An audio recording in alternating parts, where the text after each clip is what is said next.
صبح کی نماز کے لیے تہجد کے وقت اذان سے پہلے مسجد کی طرف جایا کرتے تھے تو گلیوں میں ہمیں گھروں سے قرآن کے سنانے کی آواز آتی تھی، قرآن پڑھنے کی آواز آتی تھی۔ لیکن آج بدقسمتی کا عالم یہ ہے کہ مسجدیں ویران نظر آتی ہیں، مسجدیں ویران نظر آتی ہیں۔ حضرت قاری حنیف ملتانی رحمت اللہ علیہ وہ فرمایا کرتے تھے کہنے لگے خندق کا موقع ہے، ایک صحابی آتے ہیں اور دوڑتے ہوئے آتے ہیں اور پریشانی کے عالم میں ہیں اور وہ سمجھتے ہیں کہ شاید میں ہی بھوکا ہوں، شاید میں ہی پیاسا ہوں، غم زدہ حالت میں آ کر لشکر کے سامنے، فوج کے سامنے، نبی کی جماعت کے سامنے، حتیٰ کہ اللہ کے نبی صلی اللہ علیہ وسلم کے سامنے اپنا کپڑا اٹھا دیتے ہیں، تہبند اٹھا دیتے ہیں۔ یا رسول اللہ، یہ بھوک ہے، یہ پیاس ہے، یہ عالم ہے، یہ کیفیت ہے کہ پیٹ پہ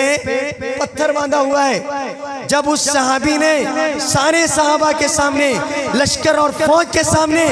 اللہ کے نبی کے سامنے قمیض اٹھائی اور کہا میرا یہ حال ہے، پتھر باندھا ہوا ہے، اللہ کے نبی نے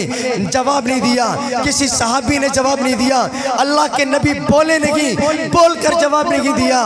بلکہ حضور نے اپنا تہبند اٹھایا اور اٹھا کر کہا میرے صحابی میری حالت دیکھ۔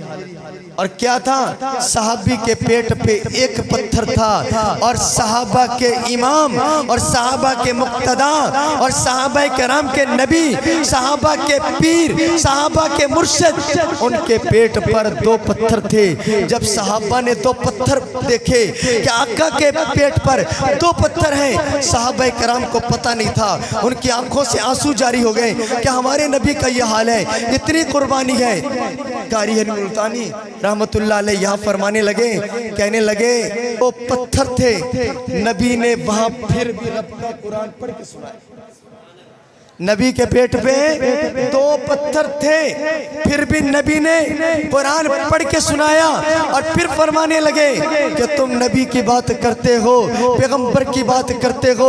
رسول کی بات کرتے ہو، نبی کی زندگی کی بات کرتے ہو، نبی کے کردار کی بات کرتے ہو، نبی کے اخلاق کی بات کرتے ہو، نبی کے معاملات کی بات کرتے ہو، نبی کی تجارت کی بات کرتے ہو، نبی کے ازواج مطہرات کے ساتھ حسن سلوک کی بات کرتے ہو، یہودیوں کے ساتھ حسن سلوک کی بات کرتے ہو، عیسائیوں کے ساتھ حسن سلوک کی بات کرتے ہو۔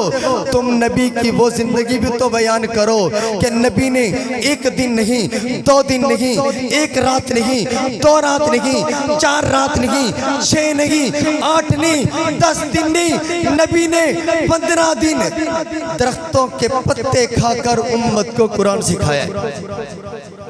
اور پھر آگے فرمانے لگے ایک جگہ فرمانے لگے کہ نبی نے پتھر باندھ کر قرآن سنایا، نبی نے درختوں کے پتے کھا کر قرآن سنایا۔ امتی تو پنکھوں کے نیچے پیٹ بھر کر بھی رب کا قرآن نہیں پڑھ سکتا؟ تو بھائی ضرورت ہے ہم